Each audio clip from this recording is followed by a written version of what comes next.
Please do. Did it turn red? Yeah. Yep, it says session is being recorded. Fantastic. Okay. Hey everyone, this is Kevin. We are now live at 8 o'clock on Tuesday night, Eastern time. I would say standard or daylight, but I don't really know which one it is. I think it's standard right now. I'm here in Burlington, North Carolina, outside of lovely Elon University's campus, and demonstrating that you can be anywhere and be a part of our Rotary E-Club meetings. I see online Dr. Boyd Strain, Gian Shack, Lynn Jackson, Nathan Thomas, our presenter tonight, and Rachel. I'm wondering if there's anyone else besides Eve who is online with us that I didn't see in our attendees list. Is there anyone calling in tonight?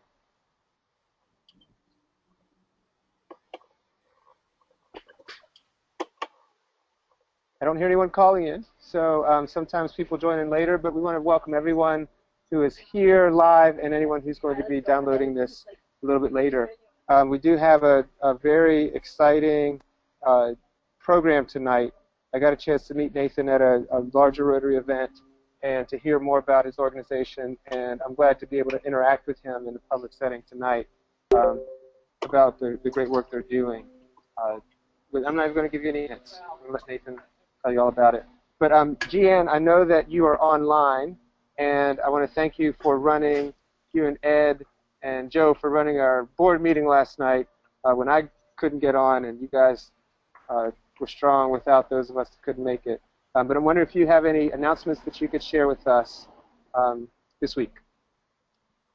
Yes, hi Kevin, hi everyone, this is Gian. I do want to make a couple announcements. We discussed several things, including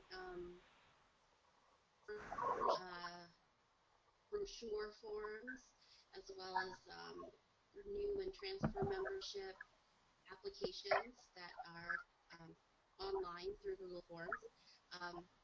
Another thing that we discussed is a potential holiday gathering next month in December. It's already next month, so we wanted to make sure that we put that on our calendar. Originally, we had wanted to do something with the Hub Farm, but I don't believe the Hub Farm is doing an event anymore. But we'll follow up with more details. I think we're still looking at the first Sunday of the month in December, which is Sunday, December 6th. So keep that date open, and we'll provide more details soon.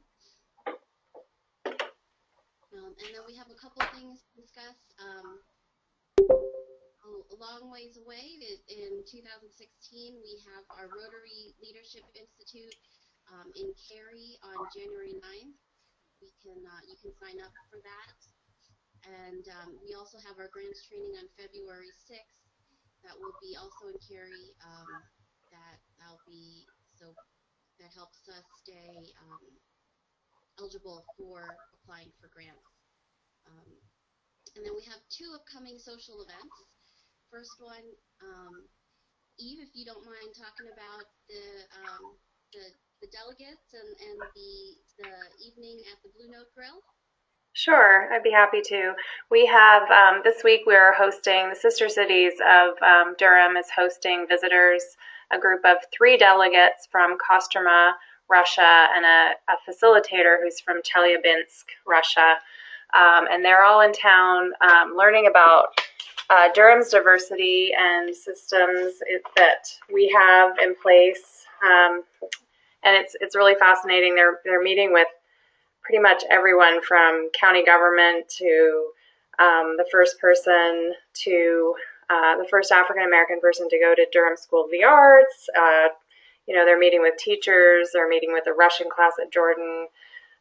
They've been to Stagville. So on Thursday evening, on November 5th at 5:30, we are welcoming them to the Blue Note Grill, where we're going to have a reception, sort of a farewell reception that begins at 5:30 and goes until 7, where they'll have a chance to tell us about what they do in Russia. So they're young young up-and-coming kind of local active people in their communities, and they're going to share a little bit of themselves, and they leave on Saturday morning. So hopefully anyone who's able to can join us on Thursday at the Blue Note Grill, and if you have questions about where that is, it's on Washington Street in Durham, but I'd be happy to email them to you if you want to reach out to me. Great. Thanks, Eve. I will send out the updated flyer also with the updates after the meeting. And then we also have another event next Thursday night as well. It'll be at the Frontier at 800 Park Offices Drive in Durham from 4:30 to 6:30 p.m. That's Thursday, November 12th at the Frontier. The Southwest Durham and the RTP clubs are partnering together for a fall wine raffle fundraiser, and they're having a drawing on that November 12th during the free happy hour that the RTP club is sponsoring. So we're invited to attend. It should be a great time. Make sure you wear your Rotary pin so we can see, which one of us are the Rotarians, so we can spot each other. And again, it's from 4:30 to 6:30 p.m. And there'll be free beer from Bombshell Brewery. So that sounds like it'll be a fun event next Thursday. So we've got two great events coming up this Thursday and next Thursday. And I also wanted to mention, before I forget, that that we have a speaker form that Eve sent out. So if people want to suggest speakers, please fill that out for suggesting different programs throughout the year.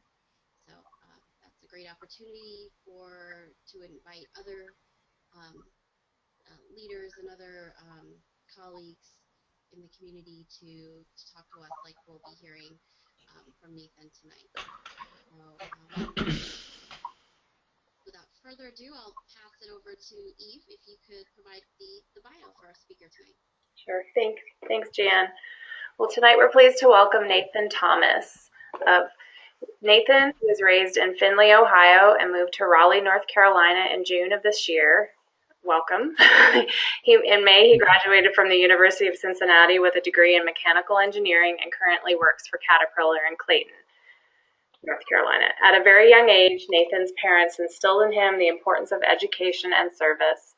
Over the years, Nathan saw in his parents two highly educated people who were willing to leave their families and homes in small villages located in 100-degree Kerala, India, to move to the tundra that is Toronto, Canada, and then on to Northwest Ohio. The sacrifices Nathan's parents made for him and his siblings devoted Nathan to a lifetime of philanthropy that started at the age of 16 and continues today at the age of 23. No stranger to Rotary, Nathan is a member of the Raleigh Midtown Rotary Club and was recently installed as president-elect. Welcome, Nathan.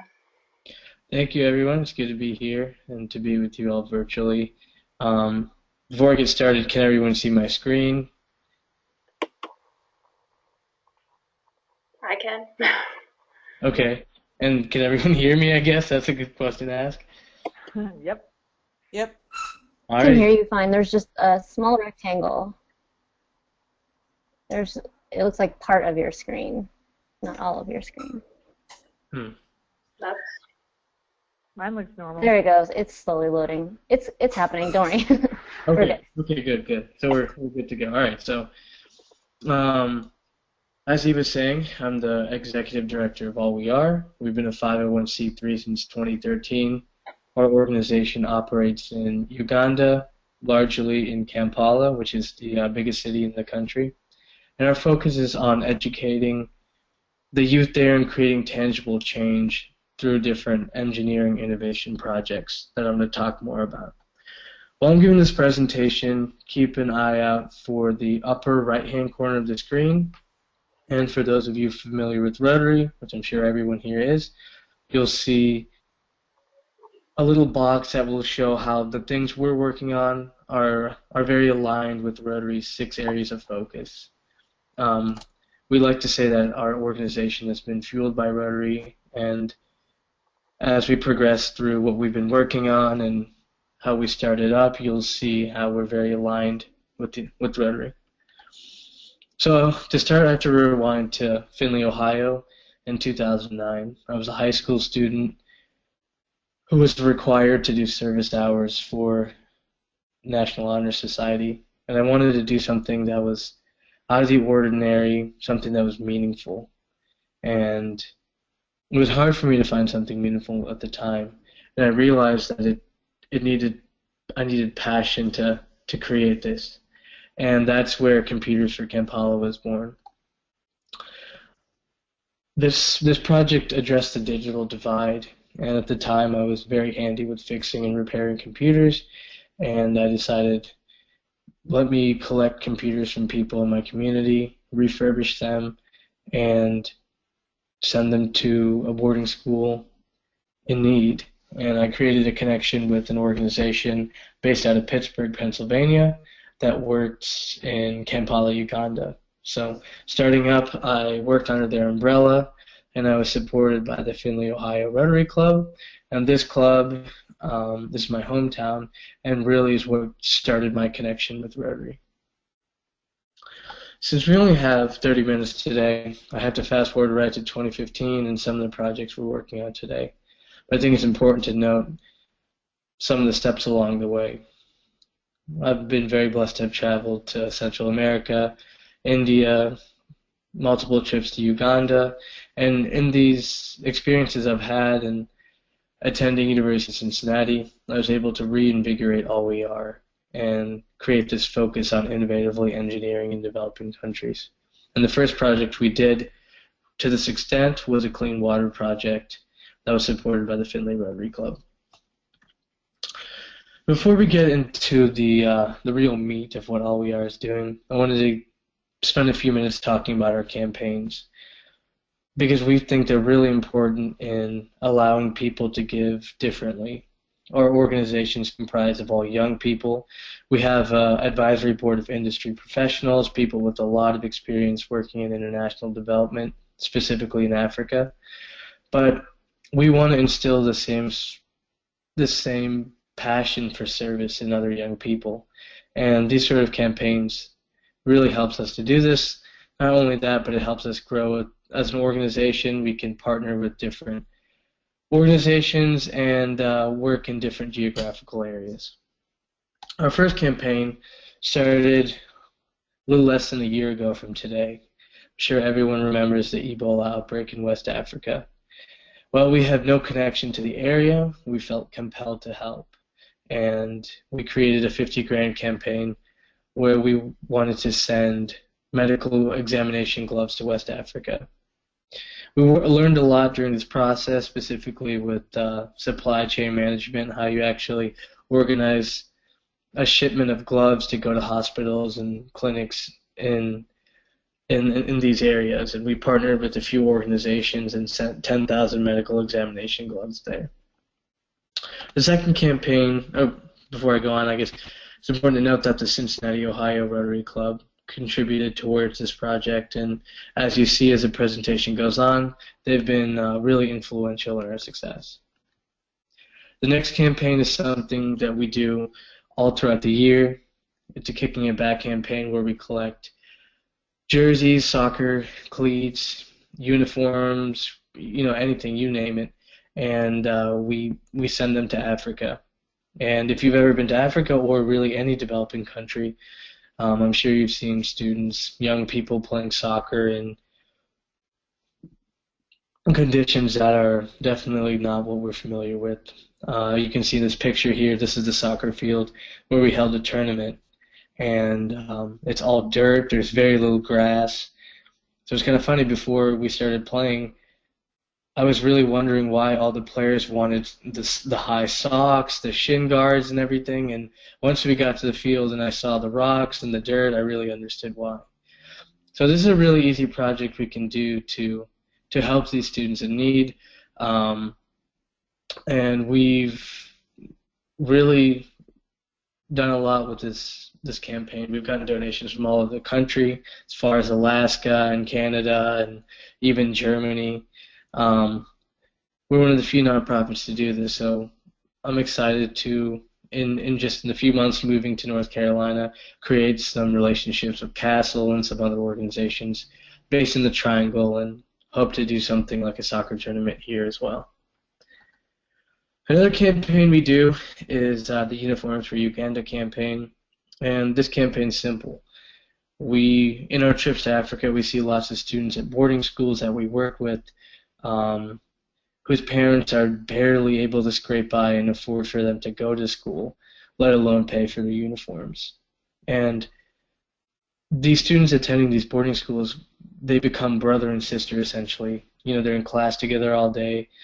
They're after school doing activities together. They sleep in the same dormitories, and you definitely feel like an outsider when you can't afford a uniform and you can't feel included with the rest of the group. So what we did was we had a lot of our supporters wanting to buy All We Are shirts, and we created a campaign where you buy a school uniform and it provides a school uniform for a student in Uganda. So this, you can see in the pictures, the before and after. You can just see the looks on the children's face after and how happy they are. We were able to give the contract for this project to the girls at the 914 House, which you'll see later in the presentation, as a women's rehabilitation center that we put a solar lighting system in. So it's really an additional way that we could involve them in what we're doing and help them out. So now to the bulk of it, and this is the SUN program. This is what we've been working on from January of this year to today. Essentially what we're doing is our core engineers design low-cost systems for Ugandan schools.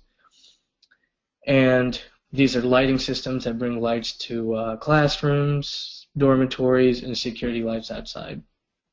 In my trips to Uganda, I've always been extremely shocked at when it gets dark, really how dark it is.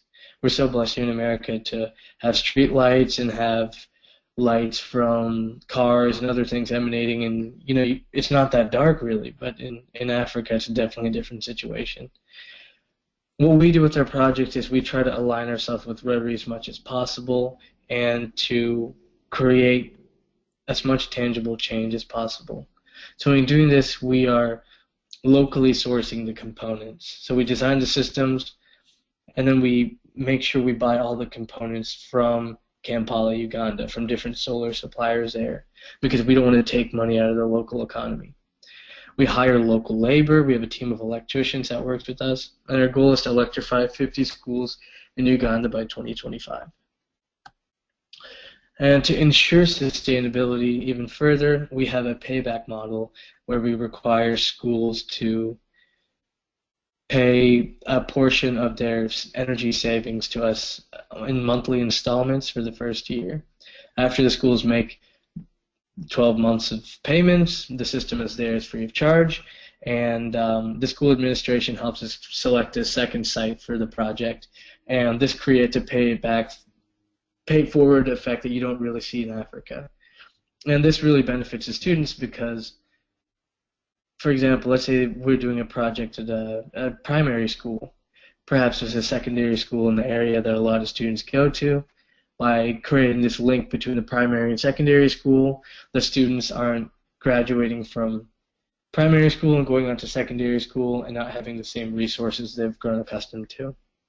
In addition, in our new installations, what we're doing is training the older students. Our electricians will train the older students in the basic skills of how to be an electrician, and the hopes is to open up possibilities for professions for them after school.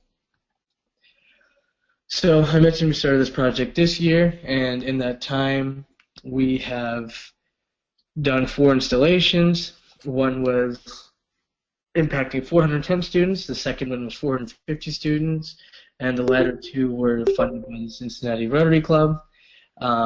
And I mentioned the 914 Women's Rehabilitation Center. We did a project there, as well as at a big primary school that had 750 students. So these systems are providing light in the classrooms for 6 hours, security lights for 12 hours outside, and dormitory lights outside. And as of October 1st, we've provided 8,760 hours of light, or 1 full year of electricity for these schools, and that's something we're really proud about. I think one of the big questions you might have is, how much did this all cost? And we were able to do these 4 installations for just a hair under $6,400. And in having our systems be very innovative, we're using LED bulbs that are low watts. We're restricting these systems to just being LED lighting systems. We're able to work and design everything really on the lean side, and we're constantly looking for ways to lower costs, but ensuring the sustainability of our project. Being very young and being very, I guess, new to the nonprofit world, we want to make sure that not only we're doing the best things, following the best practices with putting money into the local economy, creating tangible change, but also that we have the accountability for everything we're doing. So if you look at this breakdown, it shows exactly what we bought at each site. You'll see here that a lot of the figures are in Ugandan shillings, obviously, since we're buying it locally. And the U.S. totals comes down to the at the time what the conversion rate from the dollar to Ugandan shilling was. And if you add these all up, you'll get this figure. So that's what we're very proud to have, that type of 100% transparency, so people know exactly what the money's going for. Now what I've done is I've given this presentation to a lot of Rotary clubs, and you guys are the first people that I wanted to incorporate a few extra things to it.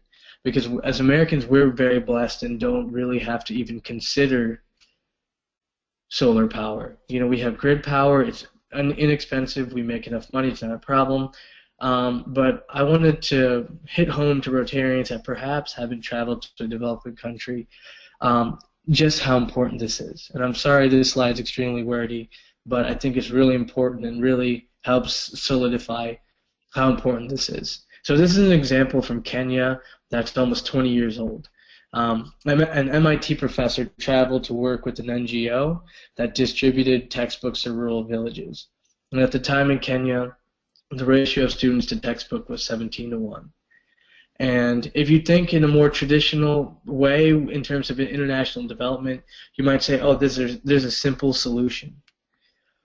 These students need textbooks. We are Americans and can afford to pay $3 for a book. Let's give these students textbooks. But this professor convinced the nonprofit to conduct the rollout of this plan with more of a pharmaceutical trial type style. And essentially what he did was he split the students up into 2 groups, where one group of students got the treatment, which was the textbooks, and there was a control group that got no textbooks. And they tested these students for 4 years. And what they found was that some of the students improved academically, some got worse, but what was conclusive was that the treatment group was no better off than the control group. So while it was a simple and necessary solution, appearingly, the education, the textbooks had no impact on the students. So Kremer reworked things and thought perhaps it was the infrastructure and the things that were happening outside of school that were affecting these students. So they did the study again, but instead of textbooks, they gave the students medication to eradicate worms. And worms is something that affects, I think it's 600 million students in Africa, and it's really detrimental. It stunts growth. It creates a lot of medical conditions. So by providing the deworming medication, they continued to test the students, and they saw absences fall, the students being healthier, stopping the outbreaks of infection caused the entire villages to get healthier, and they again tested the students almost 10 years later, and they were more educated and earning more money. So I think this is the perfect example of calling traditional wisdom into question and implementing technical know-how. And what Kremer was able to do was, instead of paying $3 a textbook for something that doesn't really work, he was able to create tangible change for 49 cents per deworming pill. And that's an OER something that we're trying to do. Is we're pushing the envelope. We could be sending textbooks to Africa or building schools, but what we realize there is that the students are getting up at 5 a.m. to start studying, and they study until 9 o'clock at night, and then they live on campus, and they're in the dorms, running around outside playing, and there's no lights for them. And this infrastructure problem is something we need to address to improve their education. So the next example I want to talk about is fast forwarding a little bit to Sudan in 2008. This is a study that was done by the World Bank, and what they wanted to do was they wanted to put solar power into a school and completely electrify the school and see what kind of impact it had on the students. And if you see right here on the right-hand side, the little blurb that shows from 2007 to 2010, increases in pass rates. The pass rate went from 57% in 2007 to 100% in 2010. And the GPAs increased from 52% to almost 72%. So by creating an option for lighting at these schools, night classes become an option. Teachers can prepare lesson plans and grade papers at night. And you're creating this tangible change by changing the typical course of action and lifestyle for the young people in the community. And what I liked seeing that World Bank published was that they believe that where there's power, there's development. And I definitely agree with this. So finally, I wanted to break down today. How expensive is electricity really for us? Today, in North Carolina, we measure power in kilowatt hours. And from the information I was able to find, we pay roughly 11 cents per kilowatt. And in the USA, on average, we consume almost 12,000 kilowatt hours per year, or a little under 1,000 kilowatt hours per month. Now, of course, this is just an average. Some people probably consume a lot more. Some people consume a lot less, but that's just the average. So this consumption comes out to almost $1,300 a year, or $107.25 per month. And being that I just graduated from college, I still grumble about utilities, and I'm sure maybe some of you do as well. But the fact of the matter is, with the minimum wage at $10.55 and a median income of almost $52,000 or a little over $4,000 a month, as Americans, we can afford $107.25 a month. So for us, grid power makes sense, and it's efficient, and we can afford it. So let's say we look at Uganda. I think the goal in terms of international development work is that one day people in developing countries will be afforded the same liberties that people in established countries like America and Europe are afforded. So let's say Ugandans wanted to use the same amount of power we do on a daily basis, a monthly basis, a yearly basis. From the information I found online from the Ugandan Power Company,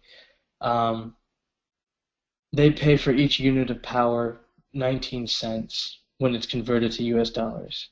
So that puts the average household consumption at over $2,000 a year and almost $200 per month. Now where the figures go wrong is when you look at how much these people are making.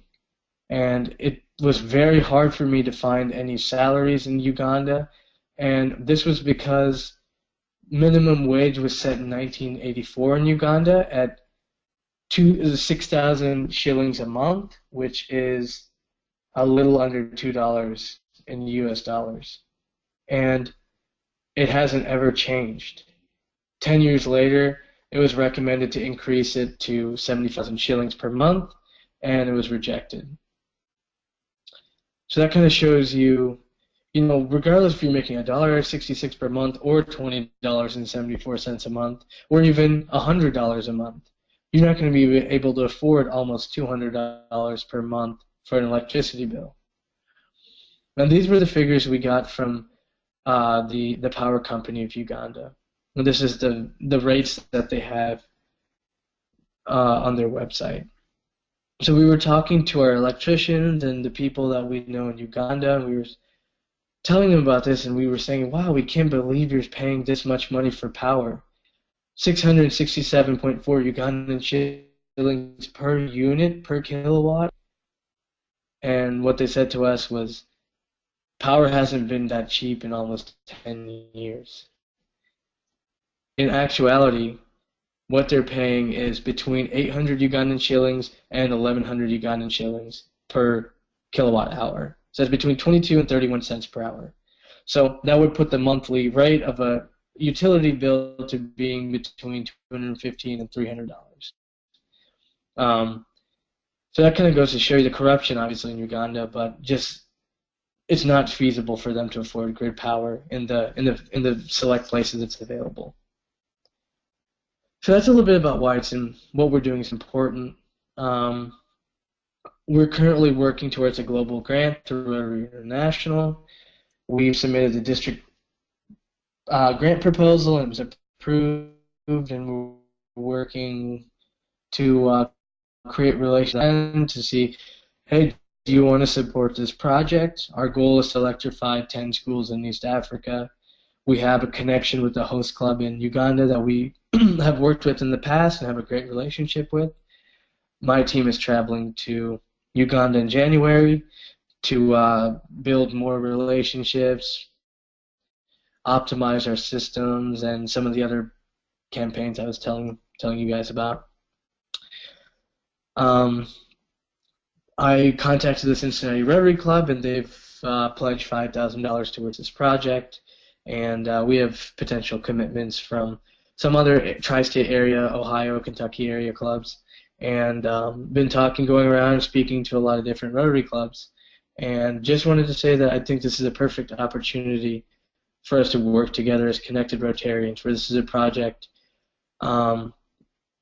based in North Carolina supporting people in Uganda, but we have ties to Cincinnati and Findlay, and an organization in All We Are that has been really shaped by Rotary, definitely fueled by Rotary. So what I wanted to end you with was some tips I give. If you can see this picture, for those of you on the phone, it's a picture of me presenting. Earlier this year, I went back to my high school and gave a big presentation on All We Are and what we've been able to do.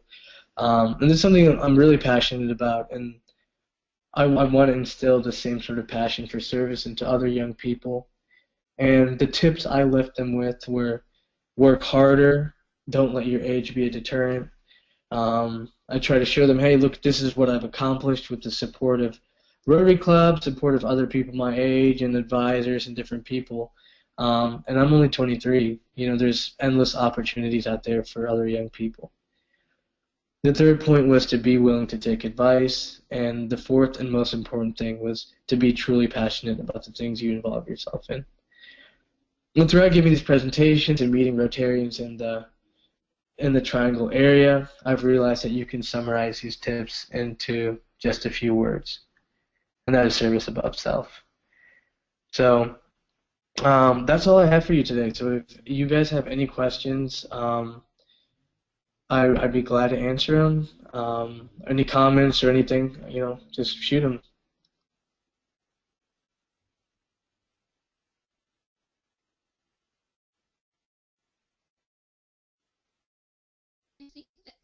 We'll open it up to everyone to ask questions. If you're feeling a little shy and want to enter your question in the chat, we can read that for you. Otherwise, feel free to unmute and ask away.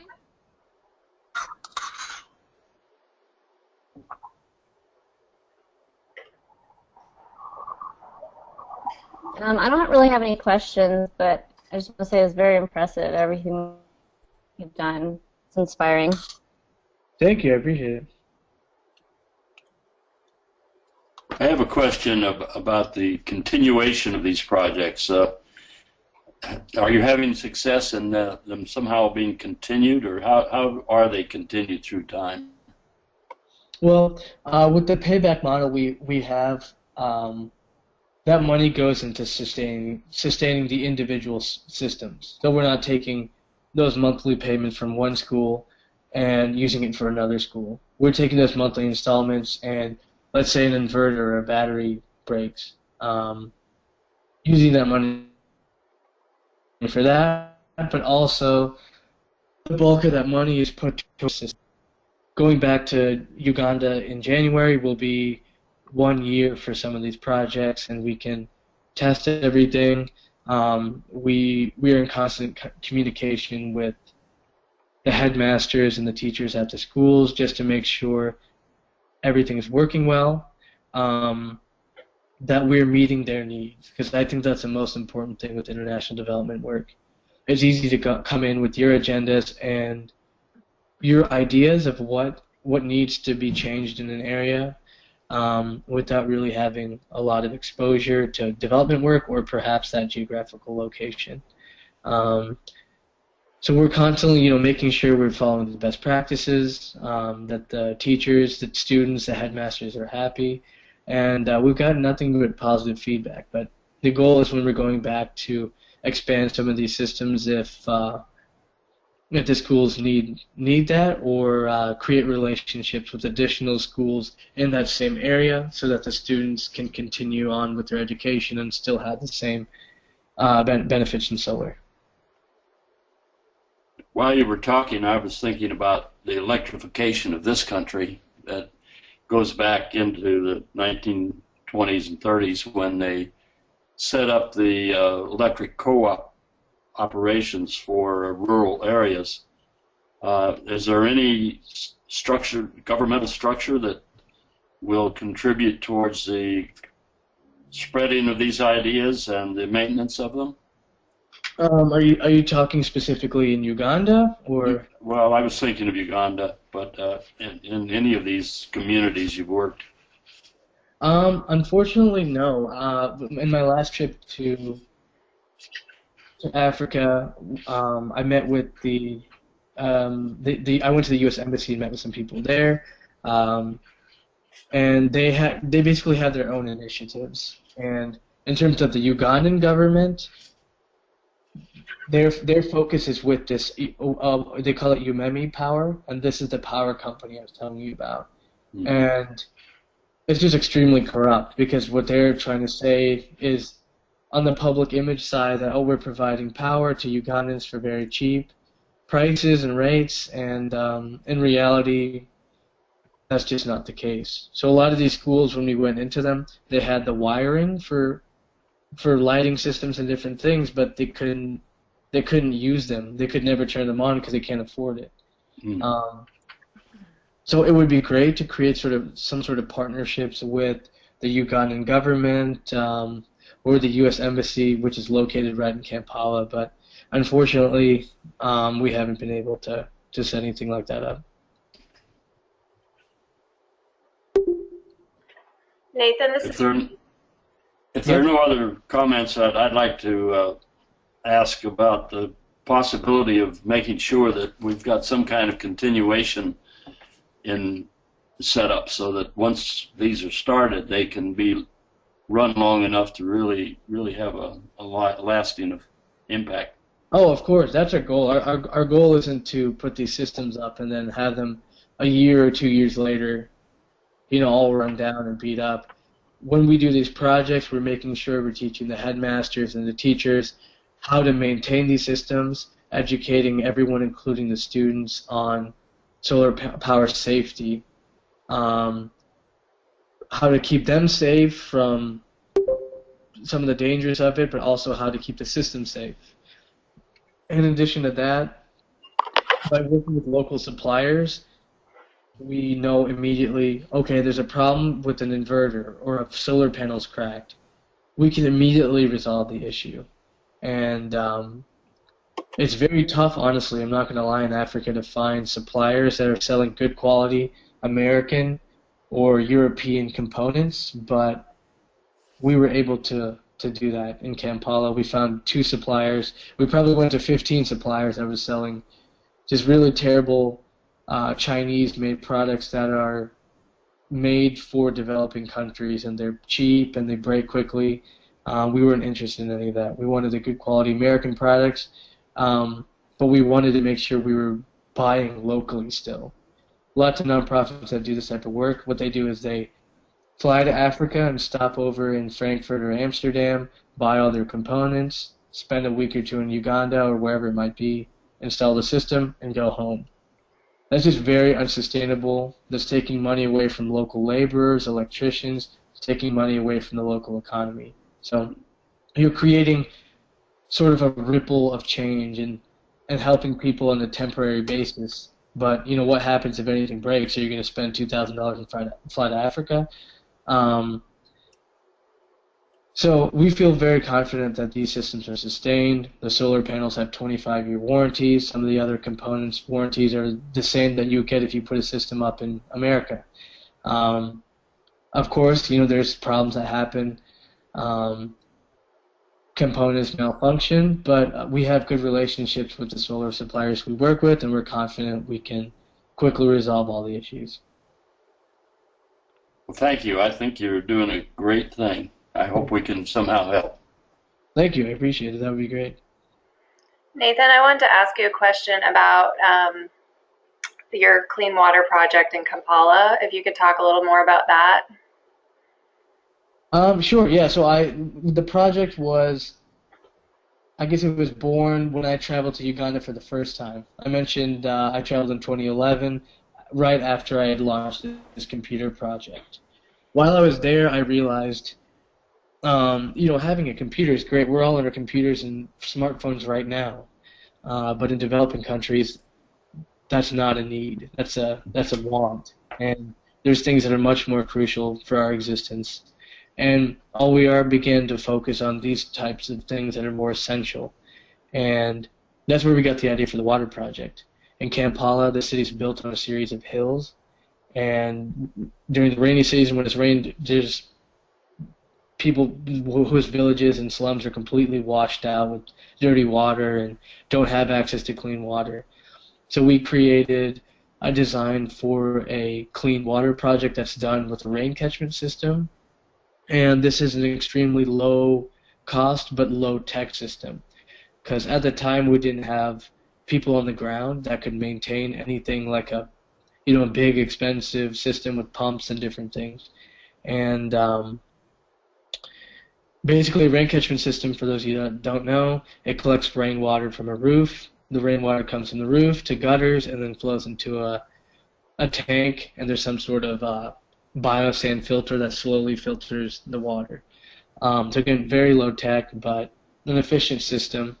And we were able to get support from the Finley Rotary Club, as well as a Rotary Club in Australia that actually was touring Uganda and wanted to help as well. So it was a low-cost thing we did, and in moving forward, we would want to do things that utilize more of our engineering expertise, and that wasn't there with solar or with water projects unless we dug solar wells and created big systems like that.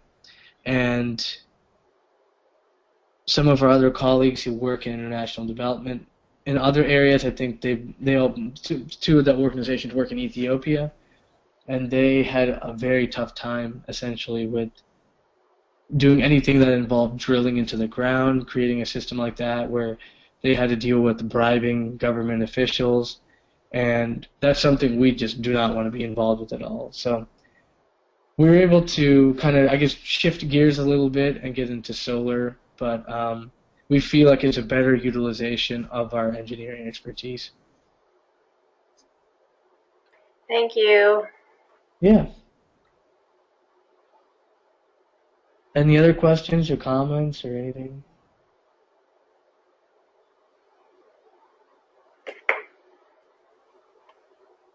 Yeah, this is, do you hear me?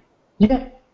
This is Leanne Brown. I just want to say how much I appreciate the fact that you really are very strategic in your thinking as far as giving people what they really need and to really listen. Because I just been a personal, it's something I learned a few years ago when I got involved in doing just nonprofit work here in the States. And so often we get together a group of people that have what they need, and then we decide what other people need, and then we force it upon them. And it sounds to me like you guys got over there and said, oh, wait, let's, like the whole book and the and the worms and that kind of thinking, and it sounds like you're continually thinking like that, like what, breaking it down to what they really need. I just wanted to sort of say how much I appreciate how that you realize how important that is and that you're acting in that way, because I think you can make a bigger difference when you really listen to what people need. You. I couldn't agree with you more. I think that's the most important thing. Honestly, I think that's one of the few drawbacks I have towards Rotary is the possibility for someone to go to a country with no experience at all at an area and do a needs assessment and come back thinking, oh, okay, I have a good idea for a global grant or a district grant.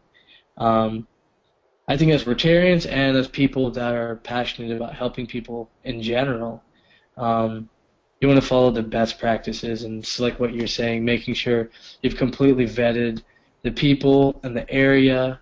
For example, one of the projects I helped with was an organization I was involved with in college, and they were working in Ethiopia, and they were one of the people that were putting up the solar well, and the professor, he was a brilliant guy, multiple PhDs, polymer scientist. He created the system, and he was hoping, he assumed, I guess what he was assuming was that the city of surrounding these rural areas that he was putting the system in had a few universities. And it would be bringing university students from Ohio with university students from Ethiopia. And working together, we can talk over Skype, and the students in Ethiopia would ensure the success of the project. They would be the key to the sustainability. But the problem was he had never went to Ethiopia, and he didn't know the people, and he realized after the project was halfway done that the people in the cities don't even consider the people that are very poor in the rural areas as human, and they had no interest at all in ensuring the sustainability of the project, and that was one of the big reasons it didn't really work out.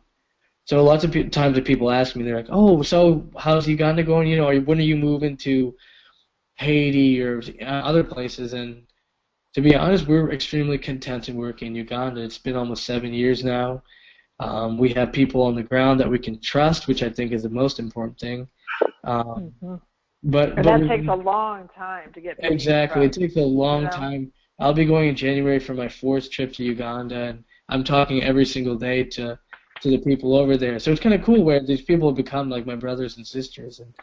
And it just makes it hard, when you're looking at other projects and other organizations do things to say, hey, how can you just go to Chile or Argentina or, I don't know, Haiti, for example, and you're just basing it all off of, oh, I want to help. Let me go here and spend a week doing a trip here and seeing what the people need, and let me go back and do everything. It's not going to work because you don't have people you can really trust, and you don't really know the people to begin with. So. Yeah, that's a great point.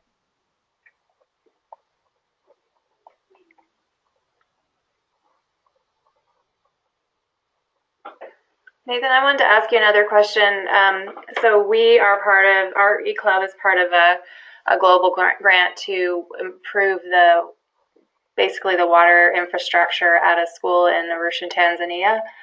And part of that work that we've kind of been slowly doing and has to do with working with the students who are at the school to kind of get their feedback and sort of see what their thinking is on their own water collection and how water is kind of used, their water usage and different aspects of the local water supply. But I was curious, given with your solar project, if you are kind of working with any of maybe the older students to kind of involve them in collaborating and giving them a better understanding of solar energy or how to be engineers or things, or is that just too much at this point? No, it's absolutely necessary. It's something that we hadn't really considered in the past just because we were really wanting to make sure everything on the ground in terms of the project management was done completely perfect. And our electricians know exactly what we need to do. We're confident we can expand in this way without stepping essentially. Mm-hmm. And I'm sure all of you know BC Dash, and I actually met Rhonda at a district workshop. Actually, this is the same one I met Kevin at, and he was telling me about the importance of not only helping these students while they're in school, but providing opportunities for them after school. You know, because having solar power in your classroom is great; it'll help you succeed. But you know, when you go to secondary school or college, or maybe you can't afford that, you know what happens. Mm-hmm. So what we're working to do is making sure that all the older students who have an interest, who are, you know, we don't want to force anyone, obviously, but having them assist with the installations, having our electricians train them. You know, this is how you wire a solar panel, and teaching them just basically the ins and outs of being an electrician. So potentially this opens up job opportunities for them after. And as you can imagine, in Africa, where there's almost 10 hours of sunlight a day,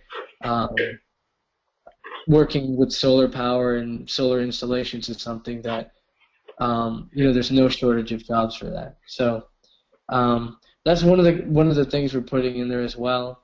And we're potentially going to work with the headmasters and the teachers at the school to have some sort of night class that we can have, because we have some hours in the night where perhaps now the classrooms are used, the students are in their dorms reading, or, you know, just playing or hanging out, where we could have night classes for perhaps people that want to come and learn English, or people that can't afford to go to school. Try to help them as much as possible. We work with the 914 House. I think I've mentioned that a few times. And they're a women's rehabilitation center where they help young women who are trafficked from northern Uganda to Kampala to beg on the streets, and it's really a terrible situation. Lots of those girls are raped and beaten, and they're between the ages of 14 and 18. So this organization took these girls out of that situation, and they're too old to embed back into a school system. They have little to no education. The people of northern Uganda are nomadic cattle herders, and so bringing them to Kampala, they can't just say, okay, hey, go with the 5-year-olds and learn basic stuff. So what this organization is doing is teaching them how to speak English, basic math skills, how to write, how to make school uniforms like the ones you saw they made for us, bracelets, different things, so that they have an opportunity to support themselves and support their family. They'll be able to go to the markets and barter since they know how to speak English and they know basic math concepts. So that's something that we're really looking forward to continue working with them, but also to do similar projects in different places, because obviously these students need the help, but there's countless other people that would love to get our assistance but don't fall under the categories of a boarding school student between the age of 5 and 18. So we're definitely trying to involve these students as much as possible, but also create opportunities for community development. That's really exciting. Thank you for doing that. You're welcome. So Nathan, this is... It's been a lot going on, girl. A lot going on.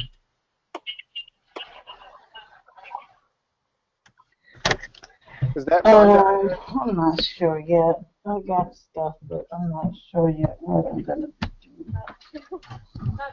do. So Nathan, can you hear me? Yeah. Okay, sorry, this is Kevin.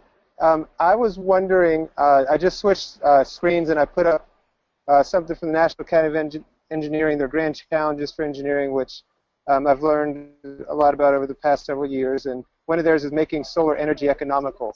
You mentioned, of course, that there's an abundance of solar energy in Africa, and you're doing a lot to train and to teach the students, and that's a goal of yours as well. And I wonder, you know, if you could, do you think there might be a way that we could work with you over the next few years as things continue to develop and capture the experiences that you're doing and begin to, you know, use what you're doing along with obviously other projects people are doing, but to inspire another generation of young people that might be in middle school, might be not realizing that engineering even exists as a career to say, oh, the sun I can understand, and I can see this, and there's all these scientific kind of cutting edge discoveries and things that we have to push to make those solar cells even a little bit more efficient, a little bit more cost effective. What sorts of things do you know about? Like how has solar energy become more efficient in the recent, say, the past 10 years? And what do you see the future of? I know it's kind of a complex question, so feel free to answer any or take it in a different direction. But I guess I'm wondering about what you as an engineer see. How can we make this more embraced so that the costs come down and you can be this type of work you're doing gets supported more? Sure, sure. Well, yeah, there's countless ways that I've seen where solar is just becoming much more economical, but also much more efficient, as you mentioned. The materials they're using are changing. I've seen even like printed silicone technology that can be done at room temperature to create solar cells. But just even basic things I've seen where traditionally, maybe 5 or maybe 10 years ago, there wasn't an easy way to create a tilting solar system. So you only can optimize the system so much if it's standing at, let's say, a 30-degree angle and facing the sun. Because as the sun moves around throughout the day, you can't really harness as much of the sun as possible. I've seen some extremely efficient, low energy use tilters for these systems that can be optimized to exactly the geographical location you're at to make sure that you're completely optimizing the sun's position. Now, some stuff I've seen stuff with inverters, batteries, where they're getting more efficient. As they're getting more efficient, they're getting bigger and they're getting cheaper. It's essentially like if you think about, let's say, like a flash drive. I was joking around with a coworker today about maybe, I think probably 10 years ago, you would pay $40 to buy a flash drive that was 256 megabytes. And today you can walk into Walmart and buy 128 megabyte or gigabyte flash drive for maybe that same price or maybe even cheaper. And it can fit on your car keys, it can fit, in your fingernail. So it's just something that as technology progresses, things get more affordable. And when it's more affordable, you can really push that to mass market. And one of the things I'm looking at is branching out to suppliers that we can bring to other areas. I was meeting with a professor at Duke who suggested reaching out to solar companies and saying, hey, this is what I'm doing. Can we route some of that business to Kampala to these solar suppliers where the company up front gives them a lower rate and we in turn buy the systems from them. This is a win-win for everyone. Obviously the systems are cheaper, but we're getting better qualities and the supplier in Uganda is getting better products to sell and improves their reputation in the town. So there's really a plethora of stuff out there, and I've seen not the specific organization, but different things my advisors have presented to me, different grant opportunities, different things, and we're all for it. It's definitely a lot of opportunity out there, and I think as we progress with this in the next couple of years, there's a lot of opportunity for that.